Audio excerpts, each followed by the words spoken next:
casa.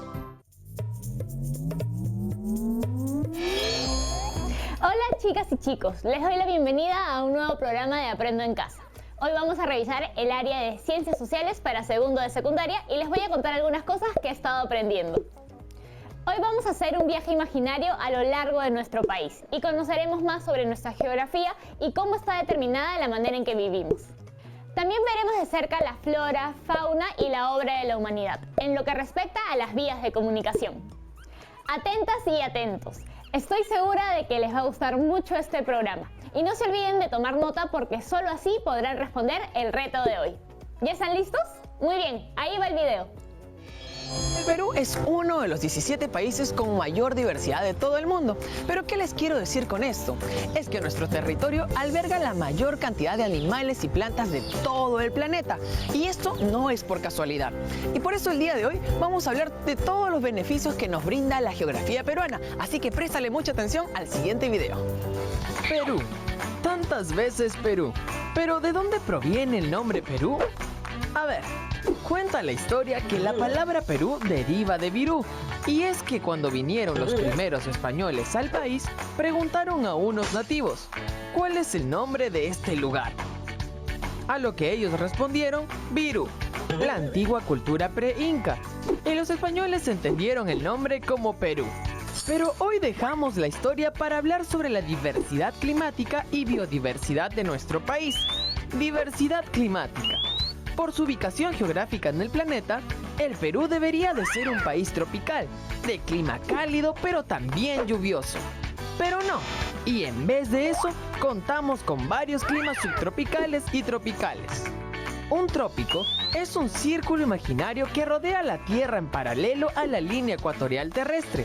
Y existen dos trópicos, uno al norte llamado Trópico de Cáncer y al sur el Trópico de Capricornio. El clima entre los trópicos suele ser caluroso, pero también lluvioso y por tanto húmedo. Y no varía mucho a lo largo del año.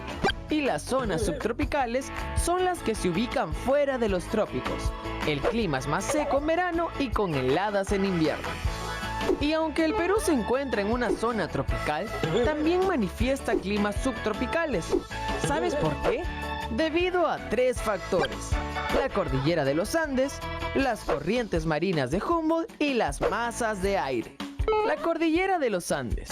Se trata de una gran cadena de montañas que va desde el sur de Argentina, Chile, Bolivia, Perú, Ecuador, Colombia y parte de Venezuela. Y su pico más alto se ubica en Argentina, con más de 6.900 metros de altura. ¿Cómo influye esta cordillera en el clima?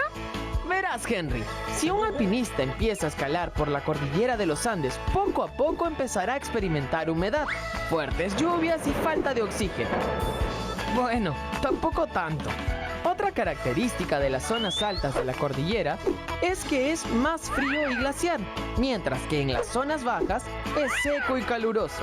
Y que al lado oriente, donde se encuentra la extensa llanura amazónica, el clima es mucho más húmedo. La extensa cordillera de los Andes impide que los vientos cálidos y húmedos del Atlántico vengan hacia la costa. Debido a esto, se debe la extensa selva de la Amazonía, donde el calor y las lluvias son muy intensas. Otra causa de la diversidad climática en nuestro país se debe a la corriente de Humboldt, o también llamada corriente del Perú.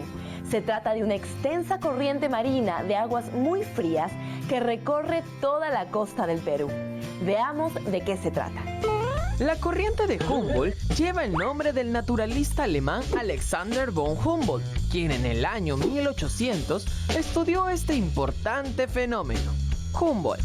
Hay una corriente oceánica en dirección sur a norte, originada por el ascenso de aguas profundas muy frías a lo largo de la costa de América del Sur. Por eso, la temperatura del mar oscila entre 13 y 17 grados centígrados.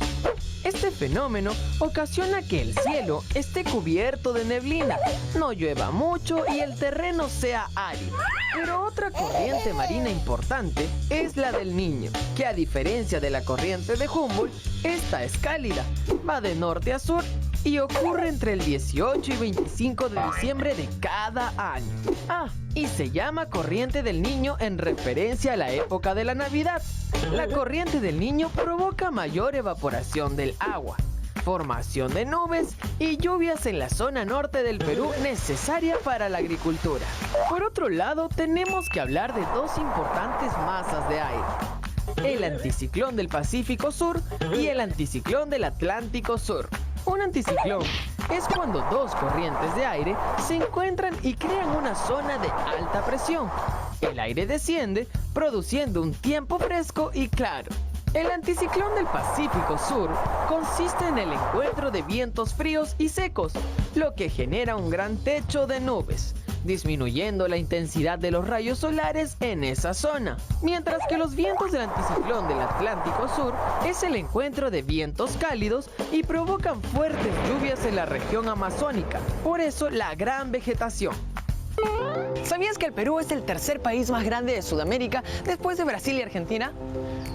¿No lo sabía? O quizás sabías que de los 32 tipos de climas que existen en todo el mundo, el Perú tiene 28 de ellos. Bueno, si no lo sabías, ahora ya lo sabes. Y que toda la diversidad de mariposas, de aves, de orquídeas, de plantas nativas también le pertenece al Perú. Y esto es solamente por nombrarte algunas de ellas, Y es que la geografía peruana y la diversidad climática, tanto como el frío, el calor y la humedad, a lo largo de millones de años han hecho que surja una gran biodiversidad.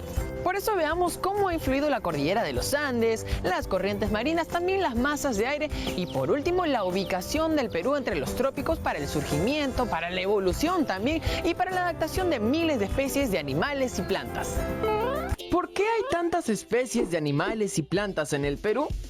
Imagínate que estás en una casa de 3 pisos. En el primero lo más probable es que te encuentres una sala, la cocina y el patio. En el segundo puede que haya habitaciones y un cuarto de estudio. Y en el tercero, la casa del perro y la antena. Y algunos juguetes tal vez.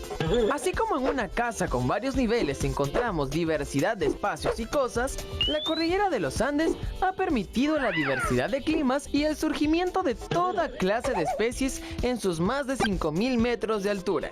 Recuerda que el Perú es uno de los 17 países megadiversos del mundo y esta riqueza se manifiesta en la diversidad genética, la diversidad de ecosistemas y especies y la variedad de ecorregiones. La diversidad genética hace referencia a la variedad de una misma especie. Por ejemplo, en el Perú existen más de 3.000 variedades de papas, 36 tipos de maíz y 25.000 especies de plantas que representa el 10% del total mundial. Y ni qué decir de las especies de animales, acuáticos, ovíparos, voladores, insectos, carnívoros, herbívoros, auquénidos, bípedos, reptiles, anfibios y todas las demás especies que viven en la costa, sierra y selva del Perú. La diversidad genética no es producto de cientos de años, sino de millones de años de evolución, cruce de especies y de adaptación, hasta llegar a ser lo que son ahora. De las 117 zonas de vida reconocidas en el mundo, el Perú posee 84, las cuales acoge a más de 25.000 especies de plantas y más de 5.000 especies de animales. El Perú es el país que cuenta con más especies de mariposas y aves de la tierra, y uno de los 5 primeros en cantidad de mamíferos, peces de agua dulce y anfibios. Además, muchas de estas especies son endémicas, que quiere decir que solo existen en nuestro territorio.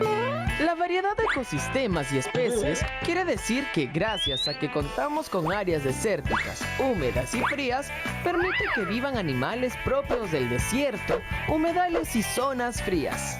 Ahora presta atención a estas fotos de animales endémicos del Perú.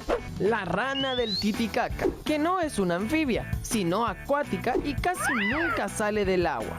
El mono choro de cola amarilla es tan peruano como el Juane concesina y fue también descubierto hace 200 años por el naturalista Alexander von Humboldt. También está la cortarrama peruana, el churrete real y el mono tocón.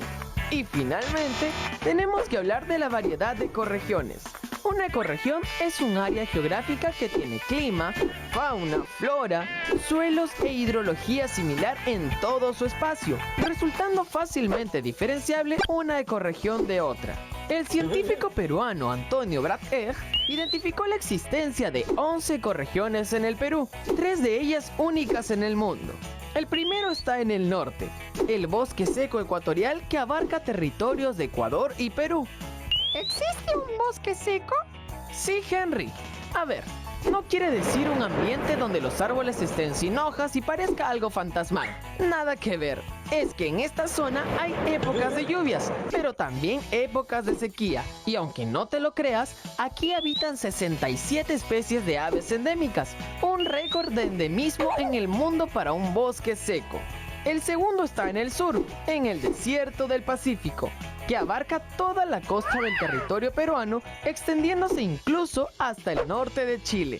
El desierto del Pacífico es uno de los más áridos del planeta, y recuerda que todo este desierto destacan las lomas, un tipo de ecosistema exclusivo del Perú. Finalmente, otra ecorregión compartida con Chile es el mar frío de la corriente peruana o de Humboldt, que es una de las regiones marinas en recursos hidrobiológicos más ricas del mundo. Recuerda que la diversidad de paisajes del Perú está asociada a dos elementos, al relieve y al clima. La combinación de ambos factores permite la existencia de gran variedad de vegetales y animales, lo que nos convierte en uno de los países con más diversidad del mundo. El Perú es uno de los 17 países megadiversos, es decir, que alberga la mayor cantidad de biodiversidad de especies de todo el planeta. Y esto ha sido posible gracias a 3 factores: la cordillera de los Andes, las corrientes marinas y las masas de aire. La cordillera de los Andes es una extensa cadena de montañas que atraviesa 7 países, incluido el Perú. Esta cadena de montañas permite diferentes altitudes, generando áreas secas, frías y otras más húmedas. La corriente de Humboldt proviene de sur a norte y permite que emerjan aguas frías del fondo del océano, permitiendo una gran variedad de especies marinas. Y las masas de aire a ambos lados de la cordillera de los Andes. En el occidente, el anticiclón del Pacífico, y en el lado oriental, el anticiclón del Atlántico Sur. Estos fenómenos naturales permiten que de las 117 zonas de vida en el mundo, el Perú cuente con 84. Tengamos 11 variedades de ecorregiones y seamos el país con más especies de aves y mariposas sobre la Tierra, uno de los 5 primeros en cantidad de mamíferos, peces de agua dulce y anfibios.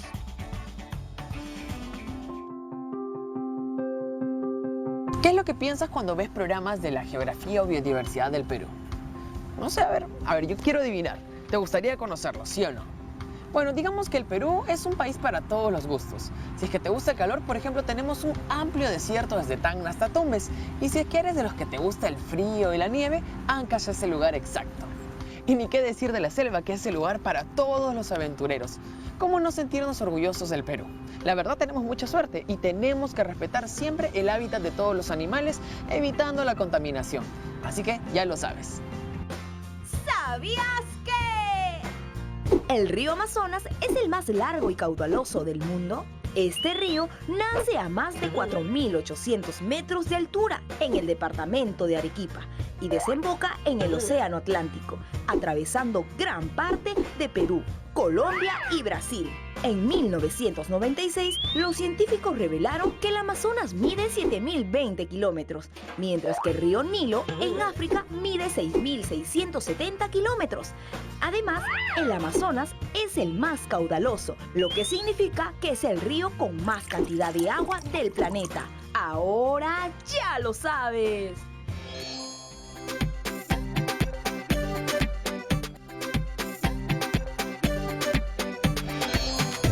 A diario, decenas de camiones llegan a nuestra ciudad trayendo una gran variedad de productos. Por ejemplo, el principal productor de arroz del Perú es Lambayeque, que está en la costa. El principal productor de plátano se encuentra en la selva y es Loreto. Y el principal productor de maca es Junín, que está en la sierra. Y estos productos y otros más llegan a la bodega de tu barrio o al mercado de tu distrito gracias a las pistas y carreteras que conectan en las principales ciudades de todo nuestro país. Pero, ¿cómo funciona y cómo están unidas las redes viales en el Perú? Te cuento eso y más en el siguiente video. ¿Qué es lo primero que se te viene a la mente cuando oyes redes viales? A ver, veamos. Pensemos. Correcto. Un conjunto de vías o caminos unidos entre sí. ¿Y sabes por qué son importantes las redes viales? Por ejemplo, una red de vías permite que tú puedas ir de tu casa al colegio, que tus padres vayan al trabajo o que en las vacaciones puedas irte de viaje a cualquier parte del Perú. Pero ahora veamos cómo eran las primeras redes viales que surgieron en nuestro país.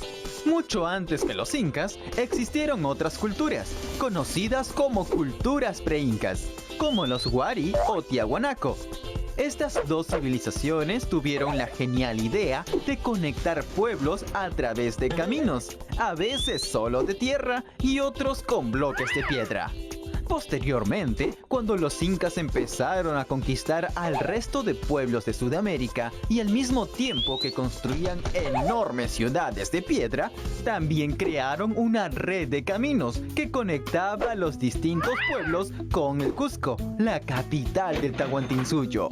Estos caminos fueron construidos de piedra. Su anchura podía ser desde hasta 8 metros de ancho y se calcula que su extensión llega hasta los 60.000 kilómetros.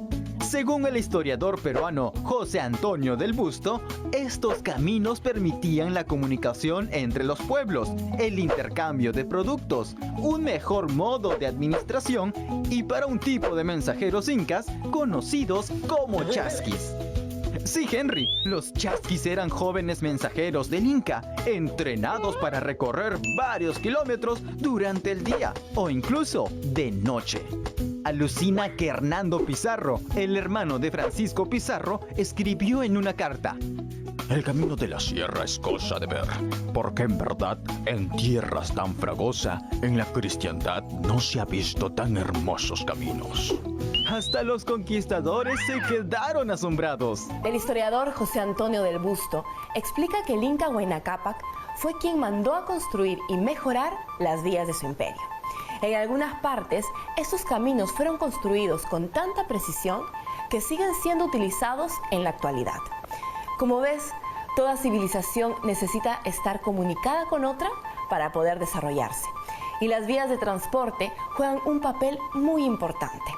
Con el aumento de la población, nuestras necesidades también han aumentado, lo que nos ha llevado a crear complejas redes viales que nos permite una mejor comunicación.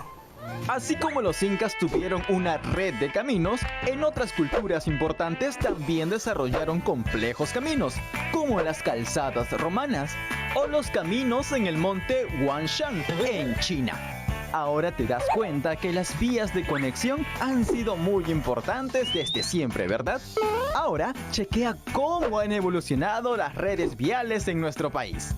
Las redes viales están conformadas por el conjunto de vías terrestres, marítimas y aéreas. Esta red vial permite la interacción de un pueblo con otro, una ciudad con otra, un país con otro y hasta un continente con otro. Las redes viales son muy importantes porque permite intercambio comercial entre productores y consumidores o entre vendedores y compradores. La red vial permite el flujo de los recursos y asegura la movilidad de la población, además de permitir el acceso a tecnologías y a servicios básicos como de salud o educación. Retos viales. Como ya sabes, en nuestro país existe una gran cadena de montañas llamada la Cordillera de los Andes, que da origen a una gran diversidad de climas. A un lado seco, en medio frío y al otro lado húmedo. Pero también significa un reto para la conexión entre Oriente y Occidente. Otro reto para la construcción de vías en el Perú es la Amazonía, y creo que te darás cuenta de por qué. Primero porque el clima es cálido, pero con mucha lluvia, y eso crea inundaciones. Segundo porque hay mucha vegetación. Y tercero porque tiene zonas montañosas, con pendientes bastante empinadas. A lo largo del tiempo, desde los incas, las colonias, la era republicana y hasta tiempos modernos, se han desarrollado diferentes ejes viales. Algunas de las vías terrestres más importantes del país son la carretera panamericana, la carretera central y la carretera Fernando Belaúnde Terry. La carretera panamericana atraviesa toda la costa del Perú y se llama Panamericana porque recorre toda América, desde Alaska, en Estados Unidos, hasta Chile. La carretera central va desde la ciudad de Lima hasta la ciudad de Pucallpa, en la selva. La carretera Fernando Belaúnde Terry se llamaba antes Carretera Marginal de la Selva y une los poblados del oriente del país. Recuerda que la Panamericana atraviesa toda la costa del Perú. La carretera central va desde Lima hasta la selva y la carretera Belaúnde Terry conecta las principales ciudades y pueblos de la selva. Estas son las tres principales carreteras del Perú. Por otro lado, aunque las carreteras se han ido convirtiendo con el tiempo en la principal vía de transporte, los ferrocarriles han tenido mucha importancia en el siglo XIX. Es más, en 1851 se construyó el primer ferrocarril de Sudamérica. Y adivina dónde fue. En Perú. Ahora ya lo sabes. Ahora es momento de seguir hablando y conociendo de otras redes viales y de la importancia de los ejes viales. Y todo esto te lo cuento en el siguiente video. Los países latinoamericanos poseen una infraestructura de transporte regional muy dependiente de las carreteras, ya que los sistemas de trenes y vías fluviales no cuentan con un avanzado desarrollo de comunicación y presentan interconexiones débiles entre países. Henry, ¿tienes la aplicación de Google Maps en tu celular? ¿Sí? ¿Alguna vez lo has usado? ¿No? Ay, Henry, chequea pues. Gracias a Google Maps podemos ver las calles y avenidas para llegar a un destino. Pero si nos vamos a la frontera, también nos muestra los corredores viales internacionales. Estos corredores viales cumplen dos funciones: permitir el tráfico internacional y permitir el flujo de mercancías que circulan al interior de los diferentes países.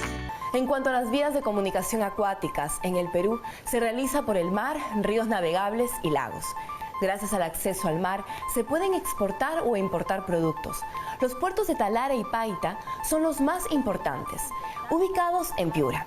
La navegación fluvial se realiza en el río Amazonas, que se conecta con los otros ríos de Ucayali, el Marañón y el Huallaga. Y la navegación lacustre solo es activa en el lago Titicaca, entre los puertos de Puno, en Perú, y en Huayqui de Bolivia. Hoy aprendimos que varias culturas del mundo desarrollaron vías de comunicación terrestres para posibilitar la comunicación. Los incas destacaron en este sistema al construir extensos caminos que conectaban pueblos lejanos con el Cusco, la capital del imperio del Tahuantinsuyo. Las redes viales han ido desarrollándose desde el imperio incaico, la época colonial, la república y la era moderna para facilitar el transporte de mercancías, personas y acceder a más servicios, tecnologías, entre otras cosas. Recuerda que las vías terrestres más importantes de nuestro país son la carretera panamericana, que atraviesa toda la costa, desde la frontera con Ecuador hasta la frontera con Chile, la carretera central, que va desde Lima hasta Pucallpa, y la carretera Fernando Belaúnde Terry, que une los poblados del oriente del país. Una red bioceánica permite el tránsito entre el Pacífico y el Atlántico por medio de los países sudamericanos. Cuanto más vaya aumentando la población y las ciudades sigan creciendo, más necesidades tendrán que ser cubiertas, como el acceso a salud, centros de estudio como colegios, universidades, trabajo y así muchas cosas más, y también el aumento de carreteras y pistas. Eso es nuestras redes viales. ¿Qué les pareció lo que nos han explicado? Como hemos visto, el Perú tiene características que lo hacen uno de los países más ricos en biodiversidad. Y ni qué decir del bosque seco ecuatorial, el desierto del Pacífico o las lomas que nos hacen un país único. Y precisamente en esta geografía tan variada, el Perú tiene el gran reto de mantenerse comunicado y conservar en buen estado sus vías de comunicación. Y así como el Perú tiene un gran reto, tú también lo tienes. Estoy segura de que ya lo sabías. Vas a escribir un diagnóstico de la geografía del departamento en el que vives y para esto vas a tomar en cuenta lo siguiente: ubicación y mapa de tu departamento. Características de la región o ecorregión a la que pertenece. Recursos. Y la influencia del relieve y el clima de tu región en las redes viales, estado de conservación e importancia. Ya sabes que al concluir debes guardar todo lo aprendido en tu portafolio de aprendizaje. Nos vemos la siguiente clase. ¡Chao!